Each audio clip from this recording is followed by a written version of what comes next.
Dear students, welcome to Bix institute. आज की इस क्लास में हम पॉलिटी का एक बहुत important topic attorney general of India के बारे में स्टडी करेंगे। एजीआई। तो एजीआई हिंदी भाषा में इसे बोलते हैं भारत का महान्यायवादी। जनरली 15 to 20 पॉइंट्स इंपॉर्टेंट है इसके अंदर। सारे इंपॉर्टेंट पॉइंट्स मैं आपको इस वीडियो के अंदर डिस्कस करूंगा और होपफुली आप अच्छे से सुनेंगे। एग्जाम में इन्हीं 20 पॉइंट में से कोई ना कोई पॉइंट एग्जाम में आएगा, इससे बाहर कुछ भी नहीं पूछा जाएगा। छोटा सा टॉपिक है। ओके, तो AG stands for attorney general of India, Bharat का महान्यायवादी। इंडियन कॉन्स्टिट्यूशन के अंदर सिर्फ एक ही आर्टिकल है, that is article number 76 of the constitution which deals with the attorney general of India. तो attorney general of India, after that appointed by, तो अटॉर्नी जनरल ऑफ इंडिया होता है, उसे अपॉइंट कौन करता है? उसे अपॉइंट करता है president. The president of India appoints the attorney general of India. Attorney general of India को कौन अपॉइंट करता है? प्रेसिडेंट। रिमूव्ड बाय, तो एग्जाम में क्वेश्चन पूछा जाता है एजीआई है वो कैसे रिमूव किया जाता है। तो बहुत सारे बच्चे कंफ्यूज में रहते हैं कि काफी बड़ी पोस्ट है, इंपीचमेंट ही चलता होगा। नहीं, ऐसा कुछ नहीं है। रिमूव्ड बाय प्रेसिडेंट, इसे प्रेसिडेंट के द्वारा हटाया जाता है। यदि ये रिजाइन देना चाहता है अपनी इच्छा के अनुसार तो रिजाइन टू प्रेसिडेंट, अपना इस्तीफा किसे सौंपेगा? राष्ट्रपति को सौंपता है। तो ये कुछ इंपोर्टेंट पॉइंट है। अच्छा, ये होता कौन है? जो अटॉर्नी जनरल ऑफ इंडिया है, he is called the first legal officer of Indian government. Bharat सरकार का पहला जो है वो लीगल, जो वो क्या है, इंडियन गवर्नमेंट का जो ऑफिसर है। ओके, तो first legal officer to the Indian government कौन होता है? Attorney general of India. बहुत सारे एग्जाम में पूछा गया first law officer of India किसे कहा जाता है? तो उसका आंसर भी क्या है? Attorney general of India. यहां पे मैं मेंशन भी किया है Indian government chief legal adviser, जो भारत सरकार का पहला चीफ लीगल एडवाइजर होता है। तो यदि आपसे पूछे कि भारत सरकार का चीफ लीगल एडवाइजर किसे कहा जाता है, तो आपका आंसर क्या होगा? अटॉर्नी जनरल ऑफ इंडिया को इंडियन गवर्नमेंट का chief legal adviser. Legal adviser मतलब कानूनी सलाहकार। सरकार का कानूनी सलाहकार कौन होता है? राष्ट्रपति का कानूनी सलाहकार कौन होता है? तो आपका आंसर आएगा एजीआई। ओके, अब देखो, यदि ये सरकार का लीगल एडवाइजर है, कानूनी तौर पर सलाह देने वाला व्यक्ति है, तो ये एक ऐसा व्यक्ति होगा जो कानून के बारे में अच्छे से जानता हो। कानून के बारे में अच्छे से जानने वाला व्यक्ति कौन होता है? जज of the supreme court, high court, है ना। तो जो जज होते हैं वो सब क्या होते हैं? कानून को अच्छे से, क्योंकि मैंने अपनी स्टडी में सिर्फ कानून की तो स्टडी की होती है, हमारे देश के कॉन्स्टिट्यूशन की तो स्टडी की होती है ना। तो जो क्वालिफिकेशन है, किस व्यक्ति को जो राष्ट्रपति है एजीआई अपॉइंट करेगा, वो होगा ऐसा व्यक्ति जिसकी क्वालिफिकेशन सुप्रीम कोर्ट के जज के बराबर होती है। जिस व्यक्ति को सुप्रीम कोर्ट का जज बनाया जा सकता है, दैट मींस जिस व्यक्ति की क्वालिफिकेशन सुप्रीम कोर्ट के जज के बराबर होती है, उस व्यक्ति को एजीआई अपॉइंट किया जाता है। तो यहां तक क्लियर हो गया। उसके बाद primary lawyer in the supreme court of India, कि जो सुप्रीम कोर्ट ऑफ इंडिया के अंदर सरकार के खिलाफ जितने भी केसेस होते हैं या सरकार के जितने भी केसेस होते हैं, उनको सुप्रीम कोर्ट में अंदर जब रिप्रेजेंट किया जाता है, तो जो लीगल प्राइमरी लॉयर होता है सरकार की तरफ से, वो कौन होता है? Attorney general of India. Okay, तो AGI is primary lawyer in the supreme court of India. Bharat सरकार का जिस भारत सरकार को कोर्ट में रिप्रेजेंट करने वाला व्यक्ति और लॉयर, जो प्राइमरी लॉयर होता है, वो कौन होता है? AGI. They can be said to be the advocate from the government side. सरकार की तरफ से ये क्या होता है? एडवोकेट होता है। ओके, तो सरकार की तरफ से एडवोकेट किसे कहा जाता है? तो आपका आंसर क्या होगा? एजीआई। क्लियर।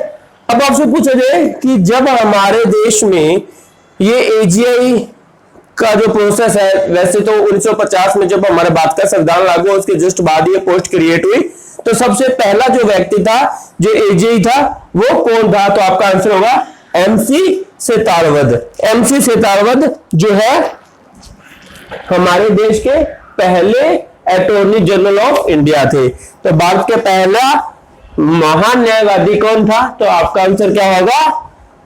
आपका आंसर होगा एमसी सेतारवत।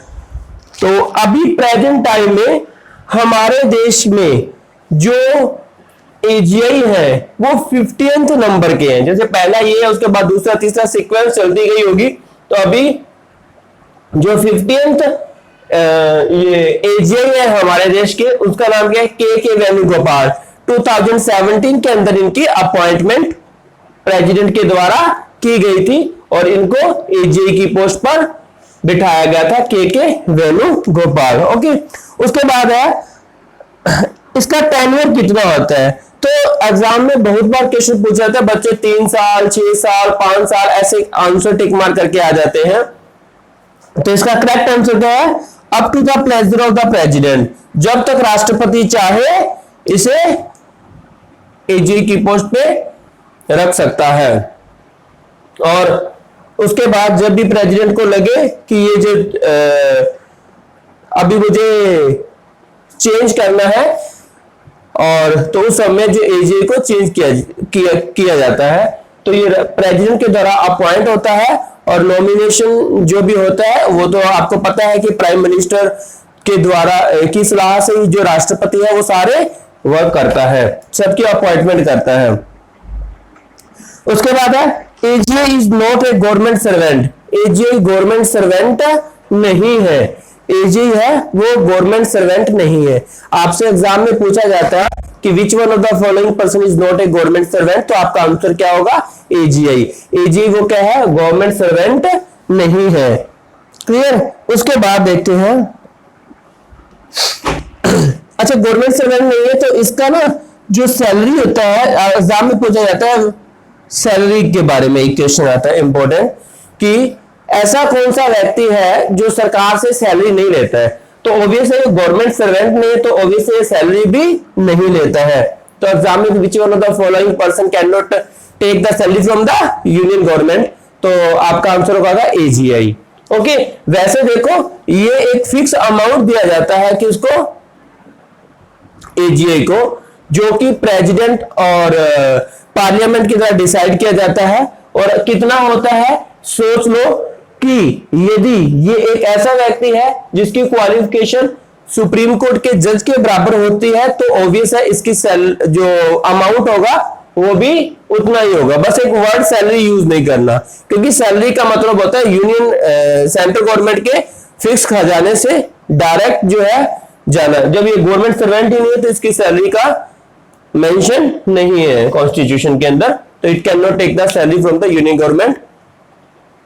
ओके, अब देखो, अब ये जो लीगल एडवाइजर है सरकार को जो कोर्ट में पेश करता है, सुप्रीम कोर्ट के अंदर सरकार के खिलाफ जितने भी केसेस होते हैं, सरकार के जितने भी केसेस होते हैं सबको ये हैंडल करता है एजीआई।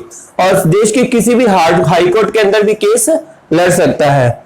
लेकिन ध्यान रखना, यहाँ पे मैं एक point, it is not a government servant. It means कि ये गवर्नमेंट सर्वेंट नहीं है, तो इसका मतलब है कि ये अपनी लीगल प्राइवेट प्रैक्टिस कर सकता है, इसके ऊपर उसकी बाउंडेशन नहीं है। ठीक है, तो क्योंकि वकील मतलब लॉयर के बराबर है ना, सुप्रीम कोर्ट के जज के बराबर की क्वालिफिकेशन रखता है, तो लॉयर का वर्क जो गवर्नमेंट ऑफ इंडिया से करवा रही है, तो इसका मतलब है ये जो व्यक्ति है अपनी लीगल प्राइवेट प्रैक्टिस कर सकता है। अच्छा देखो, बहुत इंपॉर्टेंट क्वेश्चन है। देखो, एक होती है लोकसभा और सेकंड क्या है? राज्यसभा। तो ये दो हाउस होते हैं, upper house of the parliament, lower house of the parliament. Okay, अब क्या है कि एक ऐसा व्यक्ति जो ना तो लोकसभा का मेंबर है ना ही राज्यसभा का मेंबर है, लेकिन वो दोनों का मेंबर ना होते हुए भी प्रोसीडिंग ऑफ पार्लियामेंट, जो पार्लियामेंट की प्रोसीडिंग होती है उसके अंदर पार्टिसिपेट कर सकता है। क्या बोला मैंने? दोबारा से सुनो। AJ is neither the member of Lok Sabha nor the member of Rajya Sabha, but he can take participate in the proceeding of Parliament. कि लोकसभा और राज्यसभा का दोनों में से किसी का मेंबर ना होते हुए भी दोनों की कार्रवाई में पार्टिसिपेट कर सकता है। ओके, तो ये इंपॉर्टेंट क्वेश्चन है। अच्छा, यहाँ पे एक चीज और, अब मैंने बोला कि लोकसभा राज्यसभा की कार्रवाई में भाग ले सकता है, लेकिन जब इसकी वोटिंग हो रही होती है, मतलब किसी भी मुद्दे के ऊपर पार्लियामेंट के अंदर वोटिंग हो रही है, तो उस वोटिंग के अंदर वोट देने का राइट एजीआई को नहीं है। क्यों? क्योंकि वोट सिर्फ वही देता है जो लोकसभा या राज्यसभा का मेंबर होता है। लोकसभा राज्यसभा का मेंबर नहीं है, इसीलिए ये वोट नहीं दे सकता। ओके, क्लियर है, वोटिंग में पार्टिसिपेट नहीं करेगा। बहुत इंपॉर्टेंट क्वेश्चन है। आगे देखो, बहुत इंपॉर्टेंट है, can not stand against the union government. अच्छा, इसका मतलब क्या है? मैंने आपको बताया कि जितने भी यूनियन गवर्नमेंट के केसेस होते हैं उनको सुप्रीम कोर्ट और कोर्ट के अंदर जितने हैंडल कौन करता है? एजी होता है। लेकिन किसी भी केस के अंदर ये सरकार के खिलाफ खड़ा नहीं हो सकता। सरकार के खिलाफ का मतलब है कि ये गवर्नमेंट के द्वारा अपॉइंटेड है, तो गवर्नमेंट के फेवर में ही बात करेगा, गवर्नमेंट के अगेंस्ट नहीं लड़ सकता। ओके, तो ये है। अब देखते हैं कि ये एजीआई की जो उसके अंदर जो बड़े ऑफिसर्स होते हैं इस डिपार्टमेंट के अंदर, वो कौन होते हैं? सबसे बड़ा है, अभी मैंने आपको बताया एजीआई, ये हाईएस्ट पोस्ट है डिपार्टमेंट के अंदर, अटॉर्नी जनरल ऑफ इंडिया। इसके नीचे कौन होता है? SGI, solicitor general of India. इसको हिंदी इंग्लिश दोनों में सोलिसिटर जनरल ऑफ इंडिया ही बोलते हैं। और सोलिसिटर जनरल ऑफ इंडिया के नीचे क्या होते हैं? 4 additional solicitor general of India. मतलब ये अटॉर्नी जनरल ऑफ इंडिया, उसके नीचे सोलिसिटर जनरल ऑफ इंडिया, उसके नीचे 4 additional solicitor general India, 4 solicitor general of India, उसके नीचे कंटिन्यूटी में डिपार्टमेंट चलता है। तो ये हाईएस्ट लेवल की जो पोस्ट होती है इस डिपार्टमेंट के अंदर एजीआई से रिलेटेड, वो मैंने आपको बताई है। तो यदि वेरी ब्रीफ के अंदर मैं ये कहूं कि बताओ ये जो अटॉर्नी जनरल ऑफ इंडिया वो क्या काम करते हैं, तो ये लीगल एडवाइजर है, गवर्नमेंट का बोलो, सरकार का बोलो, या प्रेसिडेंट राष्ट्रपति का बोलो। तो गवर्नमेंट और प्रेसिडेंट या सरकार और राष्ट्रपति का कानूनी सलाहकार के तौर में काम करने वाला व्यक्ति कौन होता है? एजीआई। ओके, तो अब मैं आपको एक दो क्वेश्चन देता हूं, आप उन क्वेश्चनों के बारे में बताएंगे, कमेंट बॉक्स के अंदर कमेंट करेंगे कि who is the present solicitor. ये तो मैंने बता दिया, एजीआई कौन है? एजीआई कौन है आपका? के वेणुगोपाल। अभी आपको बताना who is the present solicitor general of India, other additional solicitor general of India कौन है? तो ये हुआ हमारा article number 76 about the attorney general of India, AGI.